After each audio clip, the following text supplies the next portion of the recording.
Pline le jeune retour avec ici courage merveilleux. Quel homme sait le plus signaler par sa valeur? Cette question exigerait des recherches immenses, surtout si l'on admettait les fables des poètes. Ennius, plein d'admiration pour Cecilius Denter et pour son frère, ajouta en leur honneur un 16e livre à ses annales. Siccius Dentatus, qui fut tribun du peuple sous le consulat de Tarpeius et d'Aterius, peu après l'expulsion des rois, réunit des titres infiniment nombreux.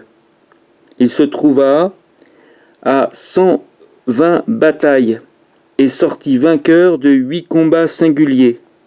Il portait sur sa poitrine les cicatrices honorables de 45 blessures. Jamais il ne fut blessé par derrière. De plus, il enleva 34 dépouilles, reçut pour prix de son courage 18 piques sans fer, 25 hausses colles, 83 colliers, 160 bracelets, 26 couronnes, 14 civiques, 8 d'or, 3 murales et une obsidionale, 10 000 as et 20 bœufs prélevés sur le butin. Il suivit le triomphe de 8 généraux, qui lui devaient la plus grande partie de leur victoire. Et ce qui me semble le premier de tous ces hauts faits, il dénonça au peuple un de ses généraux, Titus Romilius, à la fin de son consulat, et le convainquit d'avoir mal usé du commandement. Les exploits guerriers de Manlius Capitolinus ne seraient pas moins grands si la fin de sa vie n'en avait détruit tout le mérite. Avant sa 17e année, il avait enlevé 2 dépouilles. Le premier des chevaliers, il avait obtenu la couronne murale, 6 couronnes civiques, 37 récompenses militaires, reçu 23 blessures par devant, sauvé Sulpicius, maître de la cavalerie, quoique blessé lui-même à l'épaule et à la cuisse. Seul, il avait sauvé le Capitole, et avec lui l'État entier, ce qui serait au-dessus de tout s'il ne l'avait sauvé pour s'y faire roi. Au reste, dans toutes ses actions, la valeur fit beaucoup, mais la fortune fit encore plus. Nul, ce me semble, ne peut être préféré à Sergius, quoique Catilina, son arrière-petit-fils, flétrisse ce beau nom. À sa seconde campagne, il perdit la main droite. En 2 campagnes, il fut blessé 23 fois et réduit à ne pouvoir presque plus faire usage de son autre main ni de ses pieds. Il n'avait qu'un seul esclave, et cependant, tout mutilé qu'il était, il servit encore un grand nombre d'années.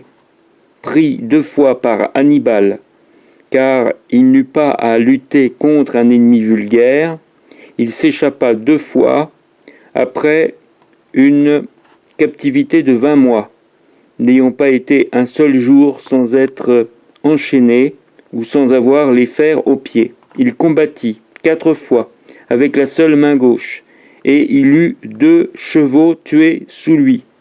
Il se fit attacher au bras droit une main de fer, et ce fut avec cette main de fer qu'il combattit lorsqu'il délivra Crémone, défendit Plaisance et força 12 camps aux ennemis dans la Gaule. Tous ces détails se trouvent dans le discours qu'il prononça lorsqu'étant préteur, ses collègues prétendaient l'exclure des sacrifices sous prétexte qu'il était mutilé. Donnez-lui d'autres ennemis à combattre, quel amas de couronnes il aurait accumulé. En effet, il importe de savoir en quelles circonstances chaque guerrier a signalé sa valeur. Or, quelle couronne civique furent obtenus aux journées de la Trébie, du Tésin, du Tracymène? Quelle sorte de couronne fut méritée à Cannes, où le comble de la valeur fut d'avoir échappé à l'ennemi? Certes, les autres ont vaincu des hommes, Sergius a vaincu même la fortune. C'était la petite lecture du jour de Pline le Jeune tiré du livre 7e.